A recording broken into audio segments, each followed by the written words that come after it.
Alright, so Amphibia is back to the 12-minute episode format this week, which means we're back to our usual Amphibia review format where I talk about 2 shorter episodes in one review. So keep an eye on the chapters down on the video timeline if you want to skip to one or the other. And honestly, this week it feels kind of weird to say that I'm talking about both of these episodes in the same review, because usually I do that when neither episode really gives me a ton to talk about at length. And yet, as I kind of hoped would happen after last week, Marcy does stick around in Wartwood. Like, the last episode kind of implied that she was going to stick around, but it's confirmed here that that is absolutely true. In fact, she has her own little flagon that she is staying in. And it feels really weird to say that this character, who is kind of a special occasion kind of character still at this point, being dropped into the lives of everyone in Wartwood, only really deserves a regular length review. But that's kind of the most remarkable thing about this episode. This pair of episodes, it kind of does this twice with 2 different characters, and you'll see what I mean when we get to the second one. For the first of them being Marcy, obviously. This pair of episodes drops these special characters directly into Wartwood, into the setting which is integral to the overall regular status quo of this show, and shows how they fit right in to that status quo and to this show's regular formula of storytelling. Like, Marcy's episode out of these 2 is literally her trying to get the people in Wartwood to like her as quickly as possible because she's new here, and yet she feels like she's been here the entire time. Like, from like a standpoint of her vibe in the episode, right? She feels like she belongs. So let's jump right into the first of these episodes, the new Wartwood. Like I mentioned already, Marcy in this episode is trying to get the people of Wartwood to accept her as quickly as possible. She wants to get to that same point that Anne's at, where she's part of the community. They even sort of treat her like an extended member of their collective family. And I gotta say, right out the gate, I want to establish, yeah, we've seen some flashbacks with Anne and Sasha and Marcy, and their friendship doesn't seem entirely healthy all the time. And yet this episode shows that Anne and Marcy, at least, are really good friends to each other. Like, Marcy is definitely being portrayed as neurodivergent, which is super interesting, because I am also that. She fixates on things, and she plans out her social interactions to try to get to the social destination that she wants as quickly as possible, rather than just interacting with people naturally, whatever the heck that means.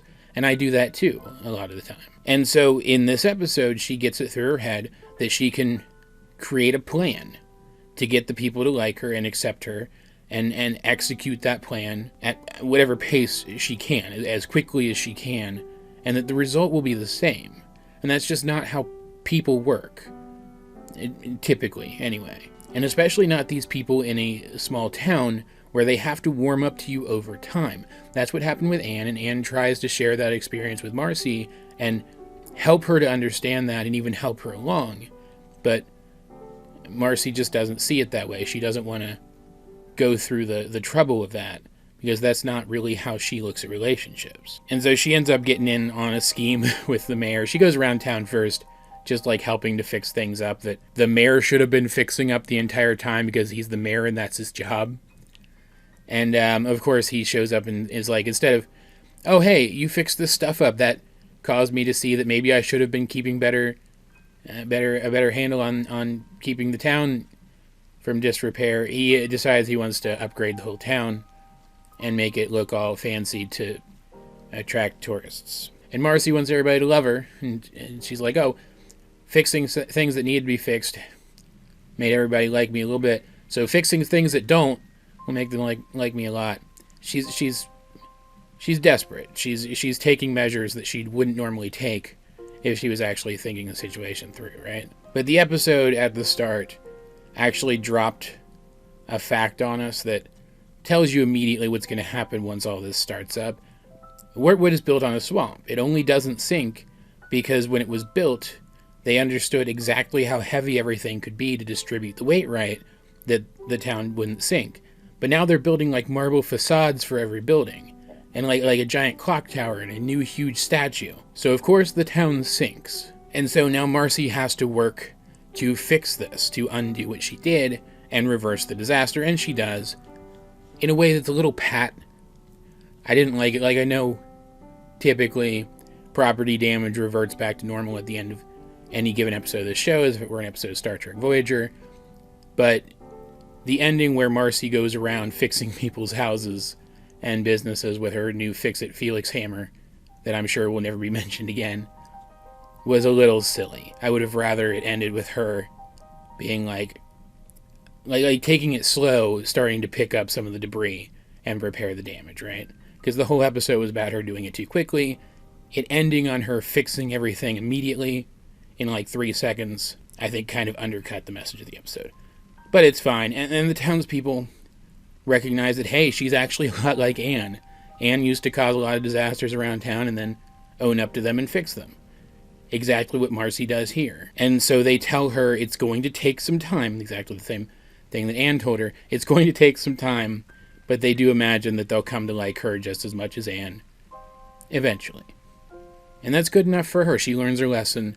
And it was very cool. It was very cool to see her dropped into the same kind of thing, the same kind of story that Anne might have gotten embroiled in earlier on in the series. It still might now, right? Because she's still Anne.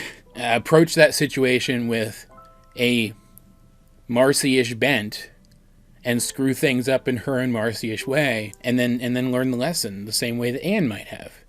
Serving as the protagonist of this episode as effectively as Anne would without feeling like a copy of Anne's character. I also mentioned that Anne and Marcy show each other to be good friends in this episode. Marcy eventually learning from what Anne was trying to teach her shows that she is a good friend to Anne, even if she does get caught up in stuff sometimes. But I absolutely love literally any time Anne looks at her in this episode, because she just has so much affection for this person. Like I kind of ship these two characters, I'm not going to lie to you guys. But like, even if I didn't, I would really love the way they interact with each other here. Because like earlier on in the episode, Marcy starts going on about like facts and history that she knows about the area.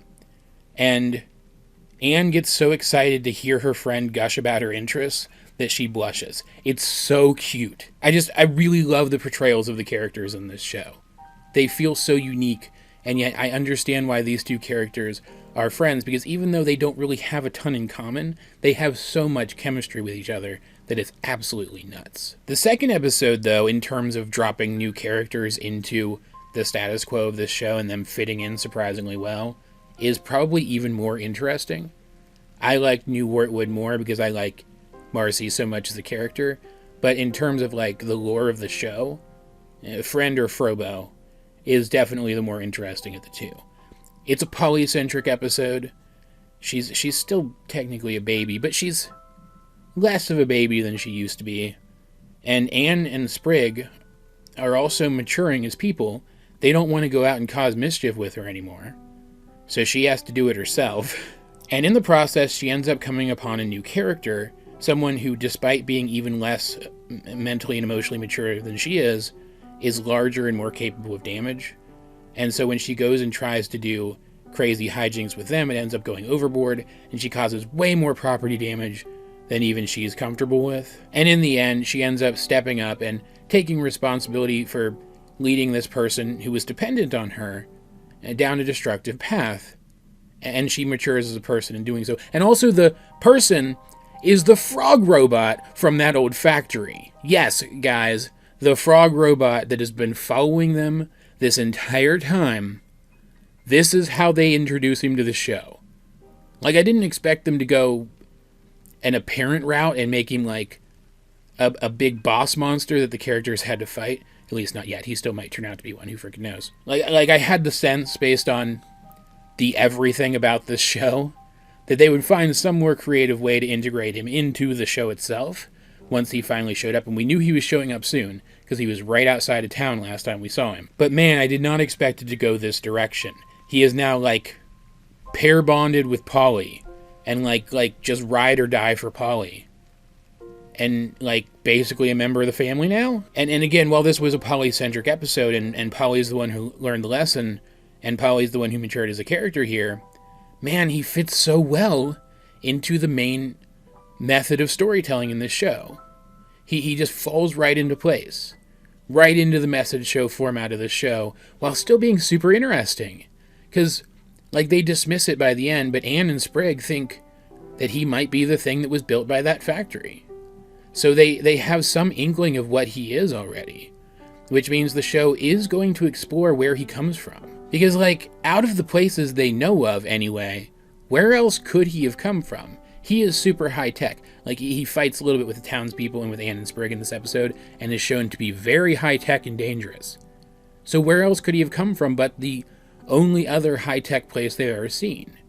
Like, this opens up the door for the show to actually explore the fact that there seems to be some sort of ancient civilization buried under modern Amphibia, which I am super excited about, because, man, is that just inherently interesting. The idea that this fantasy-esque world could be built on top of the dystopic ruins of a high-tech civilization is inherently intriguing. And the fact that this robot, Frobo, they call him Frobo, the fact that he is a friend of the main cast means that it's going to be easier to explore those ideas than I even thought.